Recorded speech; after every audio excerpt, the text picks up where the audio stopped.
Randy, you have a decent weekend? Hey, I did. We're into a new, into a new month. Yeah. April Fools.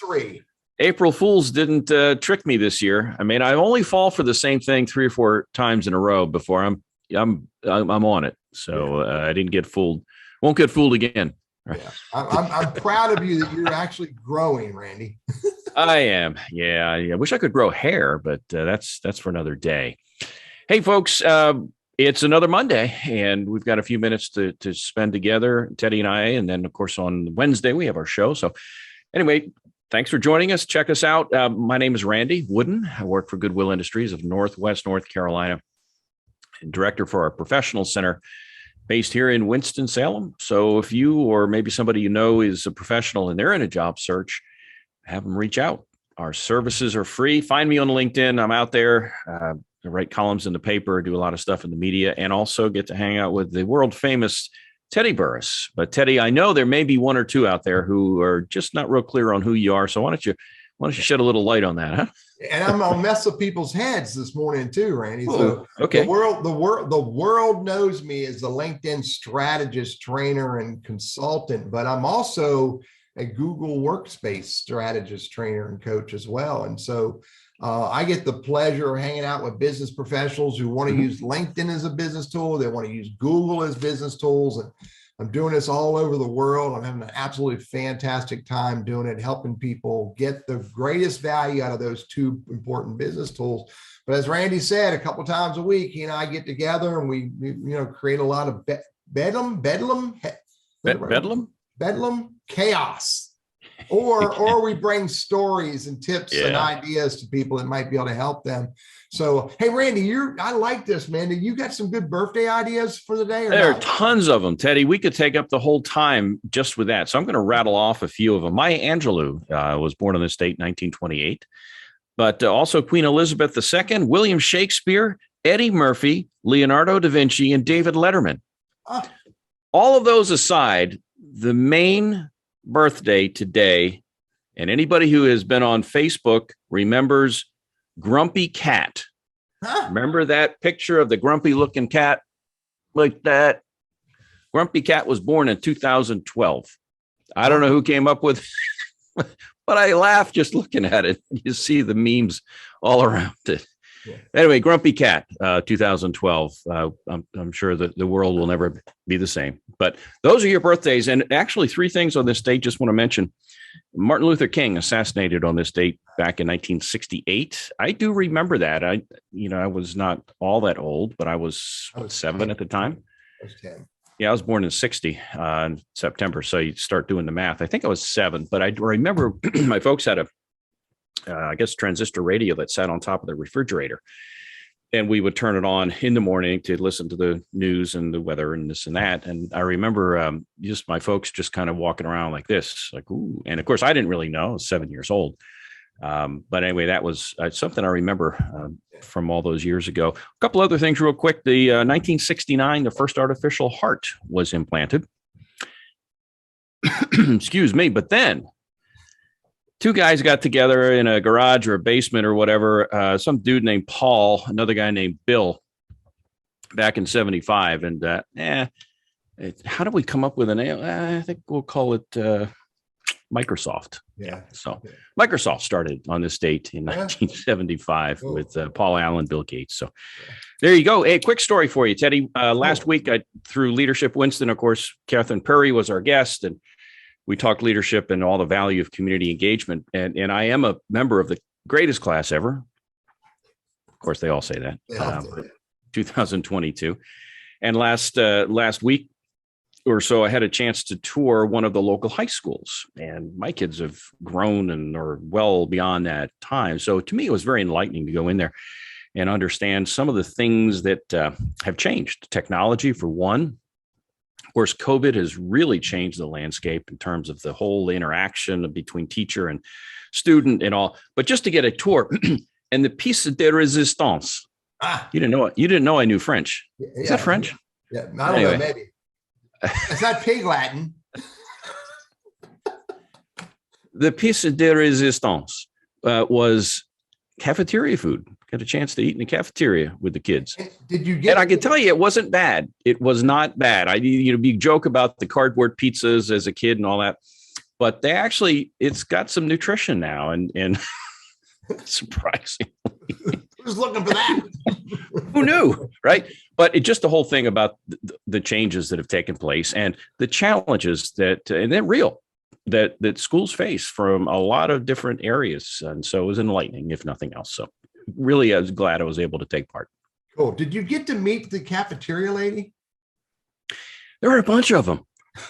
They had 3 sections of food. Yeah. So you could take your pick. And yes, pizza was on the menu. I did not have the pizza. I had a sandwich and a salad and a bottle of water. Yeah. How about that? Check you out, man. Trying to be Mr. Healthy. Who are you trying to impress? The principal?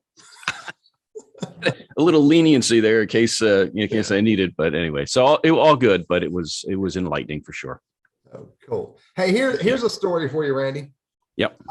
Do you know there's a bunch of fake people on LinkedIn? Really? Yeah, there's a few. Quite a few. There are 810 million people on LinkedIn. NPR did a story, and I actually saw the story somewhere else as well, but NPR did a story on that smiling LinkedIn profile face might be a computer-generated fake. Wow.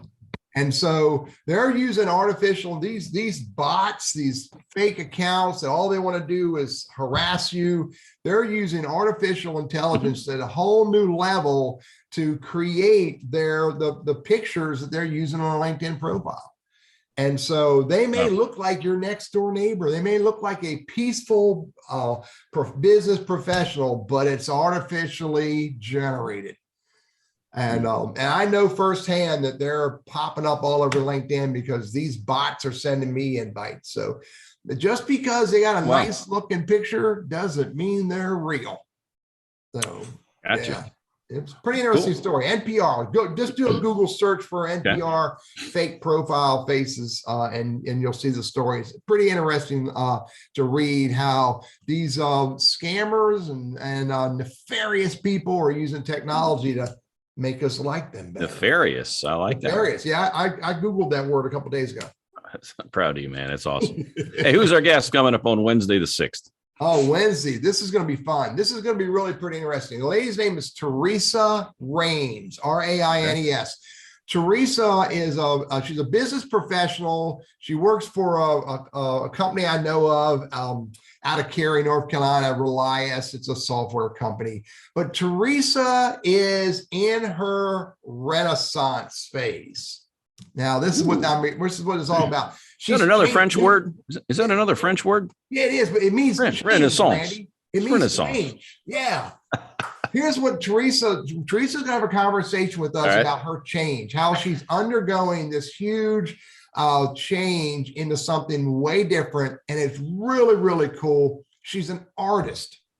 And I'm bringing this conversation to you because I think we all have the ability to change if we want to, if there's something we want to change to become. And when you talk about art and you talk about the drawings and the banners that Teresa's created, you can see her light up.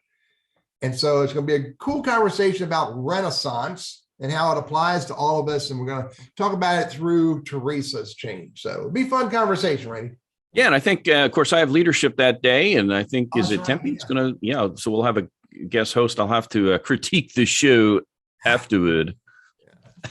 Hey, got a quick story for you. Go ahead, man. Our tip is, I've been writing columns in the papers every other week for forever now. It seems like in Winston Journal, and I just got done a while back a 3-column series on job hunter mistakes. I could have written 10 of them. I mean, we all make mistakes. That's the key. But ultimately, then the next step is, do we learn from those? And not long ago, I've had a couple of conversations that sort of mirrored that, where the client was sharing the frustration of the job search and in some specific ways I won't get into, but my response was essentially, you've been doing that a long time or what? And there were some things that these two individuals were doing that just sabotaging time after time after time, and they didn't realize it until they shared that with someone who then could say, oh, really? And it made them think a little bit about possibly changing. So we all make mistakes. We all do at times. Some are big, some not, but they're mistakes. Do we learn from those? And how do we go about learning from those mistakes? Who do we reach out to? I would encourage people to reach out to you or to me or to others who may be able to shed some light on what's causing their frustration. Yeah. Yeah. And how do I get past making this mistake so I don't make it again? So ideally, hey, Randy, that reminds me, I had, here's a tip.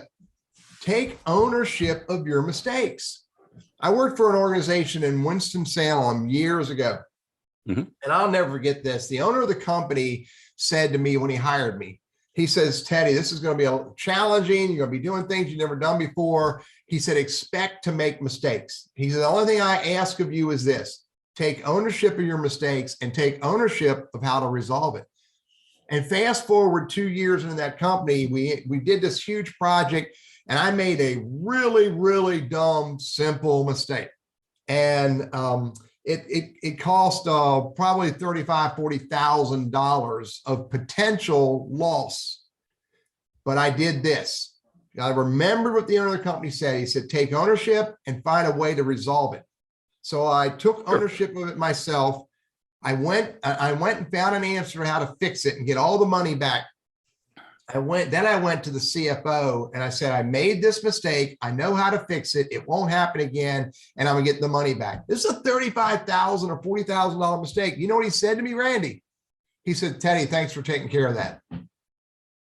There was no harm, no foul, because I took ownership of it and I found a way to resolve it or correct it or not do it ever again. That was a really good learning experience for me. So that reminds me of a tip that I'll probably come up with in a week or two if I remember it again. And that is, we all know people who complain. They complain about this, they complain about that, they complain about things at work, at home, everywhere, and they're not happy unless they're unhappy.